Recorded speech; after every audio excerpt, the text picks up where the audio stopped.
Round two, I think that gives a palette so much more value. Hey guys, welcome to today's video. Today I'm going to be doing round two of MAC Holiday Collection review. So I don't know if you guys noticed my last video that I did reviewing MAC Holiday Collection, the Frosted Firework Collection. I didn't even realize that they had come out with more stuff after the fact. So I had already purchased, received, recorded, edited that video, and uploaded it. I was linking all of the products when I realized, oh, there's more. And so MAC actually launched this eyeshadow palette along with a couple other things to add on to the holiday collection. So this video is going to be a review on this palette, a little bit more of a almost comparison of the two palettes. Are they similar enough you don't need both? So which one would be better type thing, like a breakdown of the palettes in comparison as well. So show you guys this palette. It is a kind of darker silver than the packaging for the highlight palette, which I actually have on today. I've been absolutely loving. So it's almost like a darker gray, and then it has the same texture as the pink palette. And again, beautiful packaging, weighty, sturdy. Comes with the same mirror type design, a little bit bigger, and it comes with 25 eyeshadows. This is the actual palette. So it has a much different color scheme than the first one. Just from first glance, I obviously have to swatch them and stuff to, get an idea. I'm just going to play around with this and create a look, and then we're gonna talk more in depth about it. Now, I also got one of their little Firework It lip kits. I got it in blush. It comes with a cute little bag, like the other kits that I got in my last video. I will link that video below if you wanna see more in-depth review of this.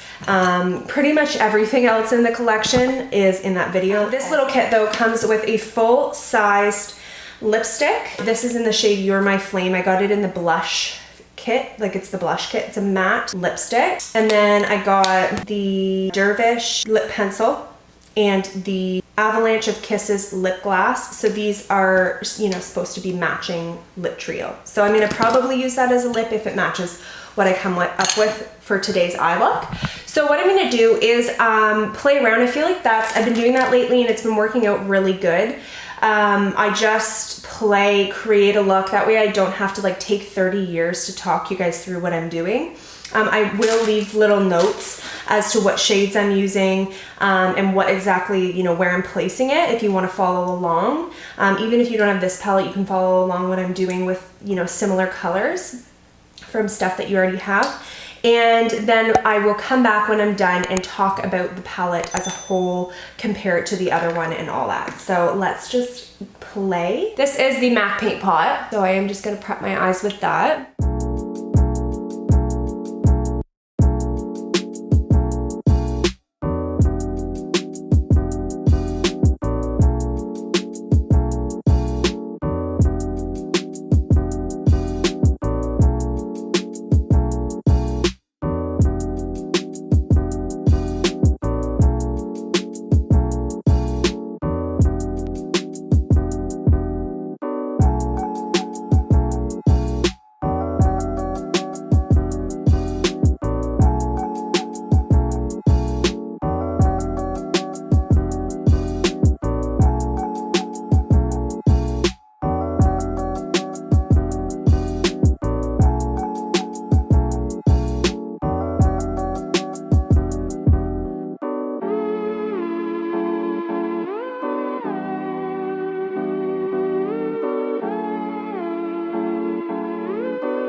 Okay, so I totally finished my makeup and I am really enjoying this palette. I like the mattes that I use. They're very pigmented. I liked that they have some soft brown. This one's a little bit more of like a mauvey type shade, but they're still both good transition shades. They help blend out a crease and help get that perfect soft blend without any harsh lines, and I think that's helpful for anybody, whether you're experienced or not. I really like that they have like these shades right here, the ones that I just pointed to.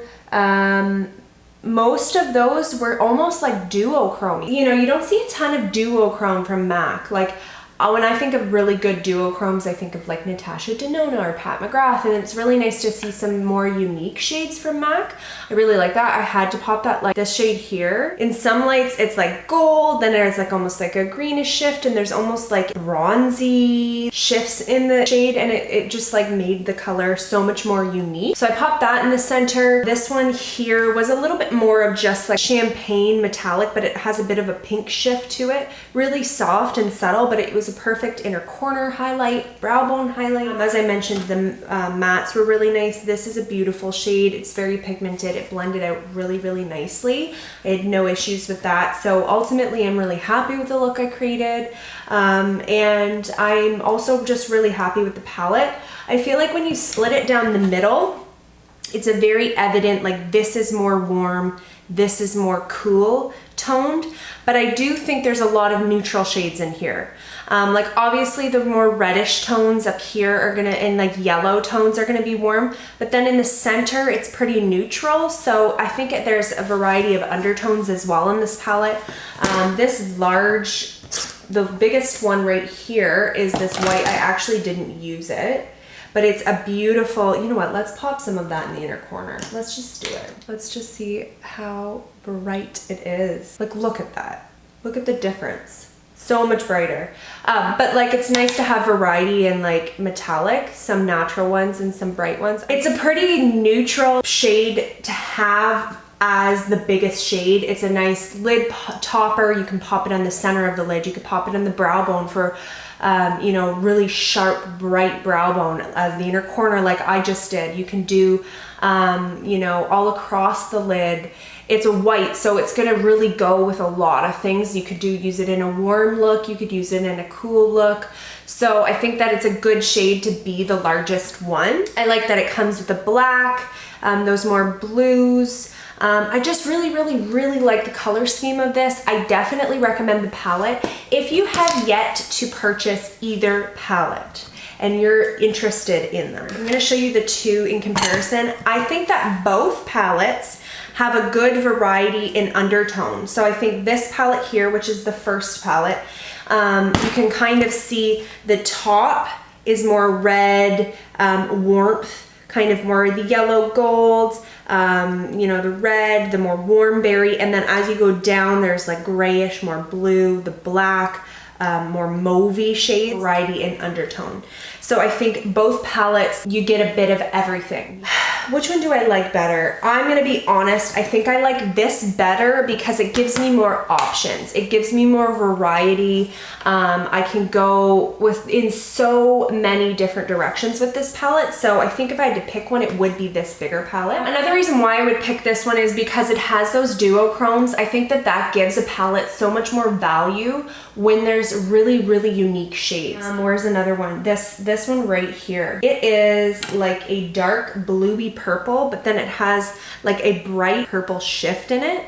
And then it almost has like, in different lights, it almost has like that really dark blue, almost looks kind of blackish blue. Like there's so many different layers to that shade. It can look really dark, but then you can also see the really beautiful like bright pop. That'd be beautiful for a smoky eye. There's this one here, and I will have swatches of the whole palette at the end if you are interested in that. This one is a bit lighter, but if you were to put this, oh my goodness, we have to try this. If you were to put this shade right here on top of this shade or on top of a black, when you put like light metallics that have a really light base. So that means, see how it's almost like a sheer metallic?